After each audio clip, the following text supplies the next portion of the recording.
Hello everyone and welcome to episode number 4 of This Would Have Helped Me. Today I'll show you how to use the program FamiTracker to create your own retro music. I'll start with the very basics of the program, then the absolute moronic basics of music theory, then I'll go over the hotkeys, the 5 channels, the pattern editor, the instrument editor, various effects, and the TWHM channel, and finally, in the next episode I'll show you my creative process for making the 1000-bit music. So to download FamiTracker, it's free. You can just get it from this webpage. And I just wanted to say, if you want to learn more, I absolutely recommend this series. It was very helpful. But I just wanted to show you the very basics in a concise 10-minute video, or even less. I don't know how long this video will be. So basically, once you open it up, you have a bunch of stuff here. What do? First of all, I recommend decreasing the tempo. I usually set it to, I set it to 100 in my 1000-bit musics, but you can, this is basically the beats per minute. The higher this is, the faster the song. To actually put in notes, you'll need to click this button over here, or press space, and then you just press keys on your keyboard. Oops, there's a 0, 0. Why is that? Because you need to create a new instrument. For now, just bear with me, just press this button. Then you can... Cool. Yeah, and you can just delete, you can even cut and paste, you can copy and paste, you can Control Z. Yeah. You can do, basically this is quite intuitive to use actually. So, cool, music theory time. Basically, the hotkeys for actually making sounds starts with Z, which is for C. Yeah, Z and C are exactly the same, for sure. We have S, which is for C sharp, then X, B, C, D, G, B, H, and J, M.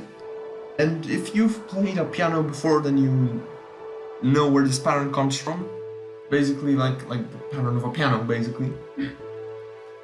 So, but for those who are inexperienced with music, basically, if you want to make a happy piece, you just go from Z to M without bothering about the upper row.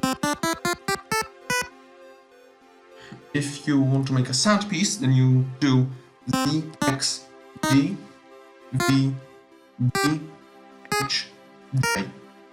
If you want to make a sort of creepy piece, then you do Z, X, D, V, E, and then you do either an M or HM.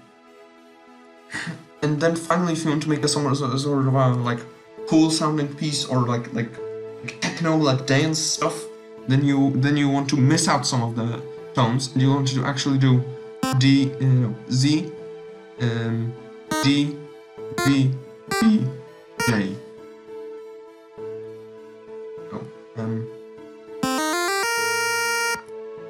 There. So that's basically all you need to know. One more thing, very important thing. Two notes that are a semitone apart, for example, D, D sharp, E, F, A sharp, B. All of these, you don't want to play them together because they will sound bad in most situations. So for beginners, that's all you need to know about music theory, at least for this. Hotkeys, very useful. I just told you about the keys for the actual notes, which are like on a piano. What you can also do is press F5 to play it, F6 to play and loop the single pattern, which I'll explain later, F7 to start playing from wherever your cursor is. There. And F8 to stop. And also you can use your numpad / and numpad * to change your octave, which is basically how essentially how high your note is. So that will be very useful if you don't want to just keep going back to here and editing it manually.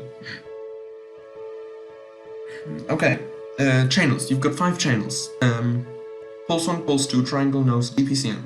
DPCM is a bit more complicated, and most pieces don't rather use it. Pulse 1 and Pulse 2 are like your leading, like, main instruments. They're pulse waves, which are kind of like square waves, if you've played around with them anytime. Triangle waves are quieter and they're more for like harmonies, and noise is for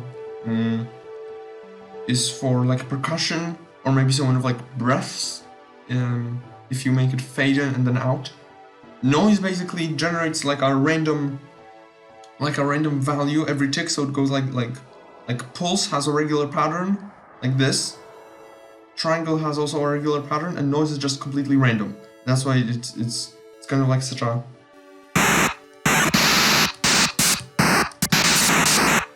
it doesn't really have that much of an assigned pitch, and just sounds like this kind of growl or like breath. Now you've probably noticed that you've only got like 3F things over here, whatever that means. 3F actually is hexadecimal for 63, and it begins with 00, so it means that you've got 64 like things over here. You can change this value over here, by the way, insert to 48 if you want. I just keep it 64. And that's a bit, that's not very much. And what I used to do back when I was quite uninformed about this is I just used to create a bunch of separate projects, then stitch them together using Audacity. Thankfully, this is not what you need to do. All you need to do is create new frames over here, like this, using these buttons over here. You can remove, add, you can move them, and you can also duplicate them. Well, I usually just duplicate them because I don't want to create a new pattern for every single channel. So I just duplicate them and then change the ones which I need to with these plus and minus buttons, which you can also just double click and then just type in. Keep in mind that most numbers here will be hexadecimal. So basically after 9 there comes A, which stands for 10, B stands for 11, then C, D, E, and F stands for 15 in hexadecimal. Alright, you've got these instrument editors. What are those instruments? I thought you already had these pulse instruments here. Well, the thing is, whenever you play a sound, you give it a specific instrument. In this case, we just have this sort of blank instrument, which I like to just have an instrument which doesn't do anything. But instruments in FamiTracker basically allow you to do something with one of these things over here to every note that has this instrument. For example, if you set this to instrument 1 and give it a volume effect, then you can click this button a bunch of times, and then you can basically set its volume to decrease. This is what I like to give to, for example, and then it will just sort of fade out very quickly. This is what I like to give to kick instruments. This is a nice kick sound. You can also do arpeggio, which will change the sound every tick, like the pitch of the sound. This goes up by semitones, which is this is a semitone, one like short distance here. In this case, I'll just play this and then very quickly change to this. Then pitch will change the pitch. I don't really use this one, and I'm not quite sure how it works. Apparently going down goes up. It's weird. High pitch over here. It does something similar probably, except to a lot higher extent. Yeah, it goes out of the range of hearing. very quickly. So I never use these two, ever. And duty noise, very rarely used. It kind of changes the timbre of the sound.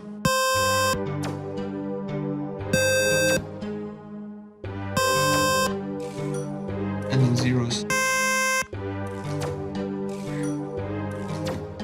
So sometimes what I like to do is just set this. And also, very important thing when you're editing these, you can click and drag to set a loop. So it's gonna just loop these which are within the loop forever. So what I like to do, what I actually did for, I think it was, break 10 or break 10, is I set these two to loop. And I think I've set this for another track, but whatever. And then I just played a really low note with it. And then just kind of played this sort of noise-like rumble in the background. And then just made it fade in and out. That was in, that was in break 10. And lastly, with these things, you can assign these sequences to a special slot. You can change the slot and then you can reuse it with a different instrument.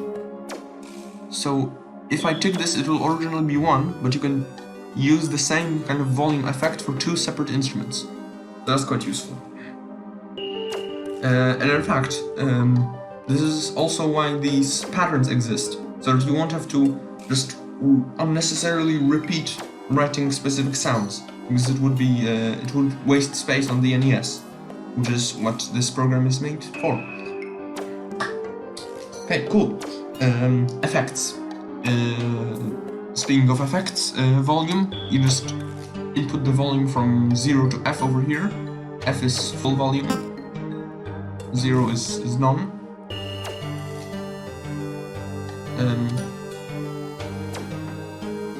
And yeah, that's volume. Effects. If you just go to F1, you'll just see the full list over here.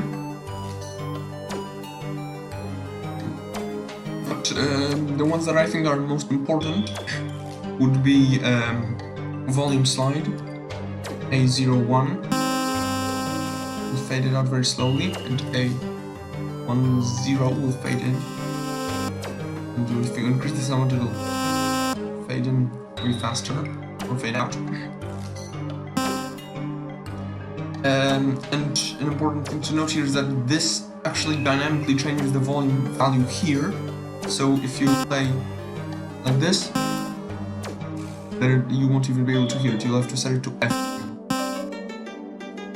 And then another really fun thing I like to use is 3, which is automatic portamento, and this is basically sliding to the next note. And this I used in quite a few ones, but most remarkably in Raise I0 In, where I accidentally left it on and it sounded way cooler than originally. So I just kept it. It sounds really cool when using such fading instruments. So I'll just bump up that value. You can see there's a it's really cool. Okay, those are effects. You can, as I said, you can see the full list over here. I recommend you check it out. Also, one more thing, the D effect just ends the pattern short, so I like to use that for like the pattern right before a beat drop. I just like to have a single like repetition, or in if I think it was called if 0 F1, I did it after 2 repetitions, but whatever. I just like to use the D effect. Okay. What else? DPCM. If you go to any instrument, you can see here DPCM samples. Originally, what you want to do, well, basically, the DPCM channel is for pre-recorded samples of sounds that you want to play. For example, I think there was some kind of beat 'em up game which had some main sync Go or something like that in the background. or I used it for keyboard start, to play like keyboard typing sounds in the background as like a semi-percussion. So originally you have none. You'll want to import a sound, and also the sound should rather be short and shouldn't be kind of like wavy. Like I'll show you what I mean in a second.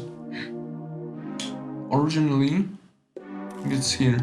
Originally my keyboard sounds over here, the enter sound over here, has these sort of like waves after it. You will want to remove these and replace these with silence, because when FamiTracker compresses them, then it will not sound good. That's what I found out. So import your sound, and then you'll most probably want to just set these to full quality and full gain. Okay. Make sure that you click on them, edit, and center wave as well. Otherwise, it will create a nasty click at the beginning and at the end. And then, to assign these to a key, you click this one, and then this left arrow. Or if you want to remove them, then the right arrow. And then once you've got them, then you can basically input them as if they were the C key. You need to make sure that it's the right octave and it's as well the right instrument, because any other octave will not work. And obviously it's from instrument 00, so